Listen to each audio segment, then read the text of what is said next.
Bonsoir tout le monde, vidéo super tard, je sais.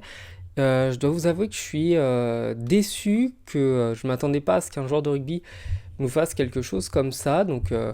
Vous le savez, sur cette chaîne, je parle des scandales du foot, surtout, très souvent, mais quand ça touche le rugby, eh bien j'en parle. Ce n'est pas parce que c'est un sport qui a une place quand même dans mon cœur, et c'est pas parce que je place très souvent les joueurs de rugby bien au-dessus en termes de valeur des footballeurs que je ne vais pas en parler. Donc vous l'avez vu, voilà, je vous mets la vidéo déjà, et après on va pouvoir parler de mon ressenti sur la question et des explications du joueur. Donc je sais que voilà, que vous êtes venu pour cette vidéo, je vous la mets. Deron, tu me demandes si j'ai fait la fête. Je te jure, le premier arabe que je croise sur la route, je lui mets un coup de casque. Je lui mets un coup de casque. Je te le dis, je lui mets un coup de casque. Coup de casque, je le mets. Et donc dans cette vidéo, vous l'entendez, on voit Melvin Jaminet, donc le joueur de l'équipe de France, tenir des propos qui sont inqualifiables, hein, des propos qui sont évidemment extrêmement racistes, des propos qui surtout ne peuvent pas prêter à interprétation. Là, c'est clairement une vidéo de 20 secondes, c'est pas juste une phrase sortie de son contexte. Le joueur tient ces propos qui sont très virulents, qui sont menaçants, qui sont discriminants, bref, des choses qu'on n'a pas l'habitude de voir au rugby, mais qui malheureusement existent dans notre société. Je pense que en 2024, il faut arrêter de croire que tout le monde est dans le monde des bisounours et que tout le monde est beau, tout le monde est gentil. Même au sein même de l'équipe de France de football, vous êtes sûr et certain à 200% qu'il y a des joueurs qui ont les mêmes pensées, hein, c'est simplement qu'ils ne vont jamais le dire publiquement pour ne pas se griller.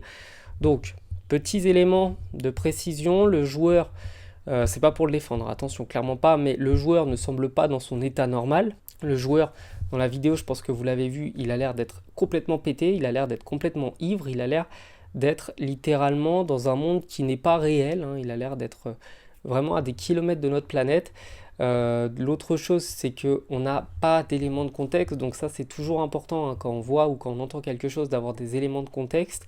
Là, les propos ils sont virulents, hein. Attention, c'est encore une fois pas excusable, mais on n'a pas d'éléments de contexte. On ne sait pas dans quel cadre le joueur a dit ça. Est-ce que le mec il a envoyé ça à un de ses potes pour rigoler? Est-ce que le mec il a dit ça parce qu'il était sérieux et que en pleine nuit il a décidé de révéler son vrai visage? Est-ce que le mec je sais pas, moi, il venait pas de se faire embêter et il a pété les plombs en s'en prenant à tout le monde alors qu'il n'y avait aucune raison. On sait pas, en fait, il n'y a pas de contexte. C'est pas excusable, mais il n'y a pas de contexte. Donc il faut quand même savoir se mesurer.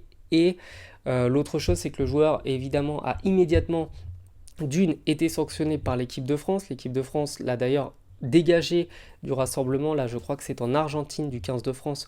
Donc, il a été viré de l'équipe de France direct dès que la vidéo elle est devenue virale, dès que la vidéo a été pas mal republiée.